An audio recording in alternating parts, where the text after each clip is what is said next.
So let's imagine a couple. Let's call them beloved and dear. They are very much in love. And one evening, as they are entwined on the couch, enjoying the quiet, dear says, "Beloved, you are so wonderful. Our intimate moments are transcendent. Our friendship is balm for my soul, and our conversations stretch my mind and quicken my curiosity. I have an idea for a new way that we may express our love for one another. We will bring some very small people into our lives. They will make intimacy much more challenging, interrupt all our conversations, deplete our mental, emotional, and physical energy, and drain our material resources for a minimum of 2 decades. As soon as we're exhausted and no longer young, they'll move away, and we'll live alone again, just the way we do right now.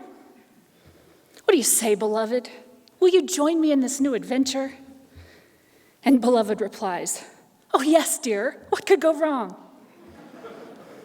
If beloved and dear want and are able to have a biological child, they hand over one partner's body for months or years to produce a new human.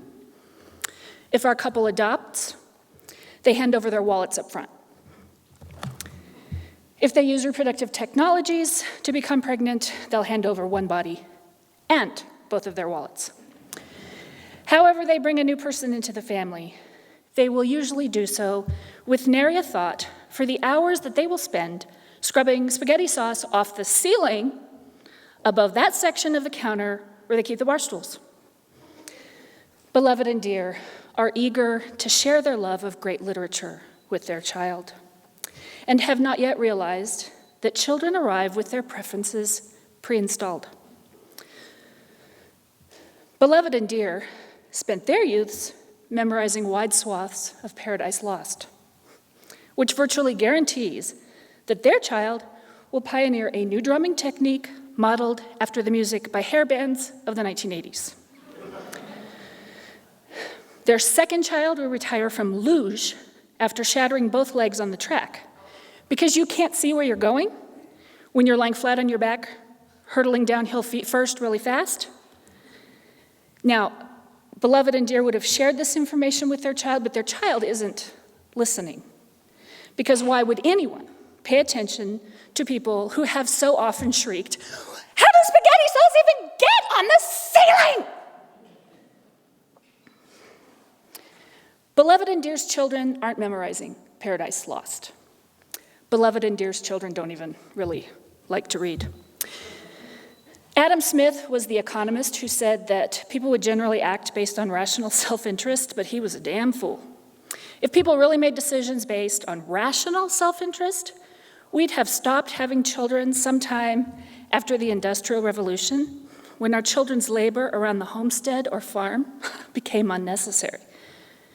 If not then, we'd have stopped about the time we invented 401k accounts.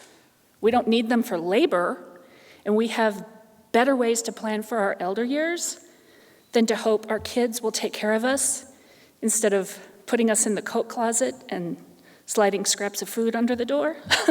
So what gives? People all over the world are at this very moment deciding to have a child. And those same people bought a bright white IKEA couch no more than 8 months ago. When they go to the grocery, they buy milk in those cute quart containers, and sometimes they don't even finish it before the last bit goes sour.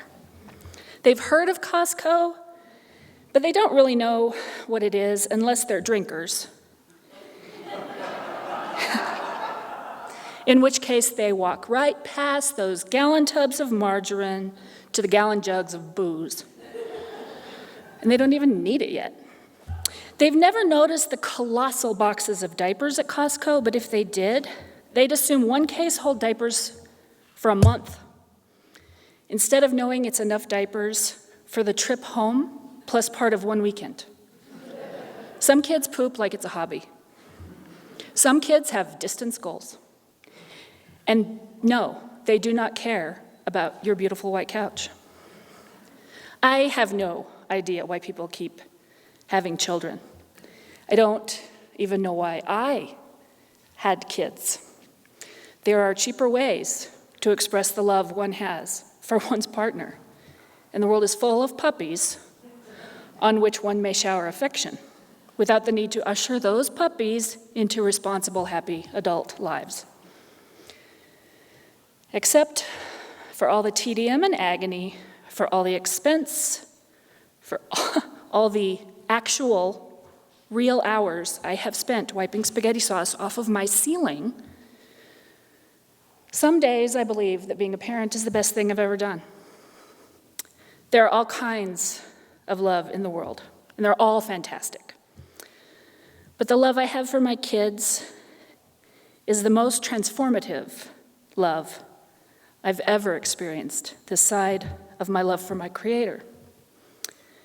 After harassing them to brush their teeth and do their homework and come home by curfew for years, I am long past the time when my kids asked for stories and songs, and parenthood seemed, at least sometimes, like magic.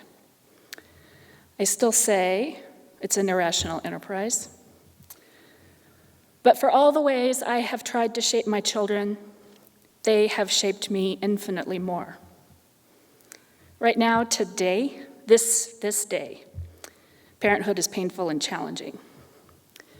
But life with my kids has taught me that love wins. If I gave up all the painful and challenging bits, I'd have to lay down the love too. And that I could never do. So you should know that Adam Smith, author of Rational Self-Interest, didn't have any children. Beloved and Dear are expecting their third, and they don't know why. They're doing this again, but they're beside themselves with excitement. Last month, they tossed a tablecloth over that white couch, just gave up.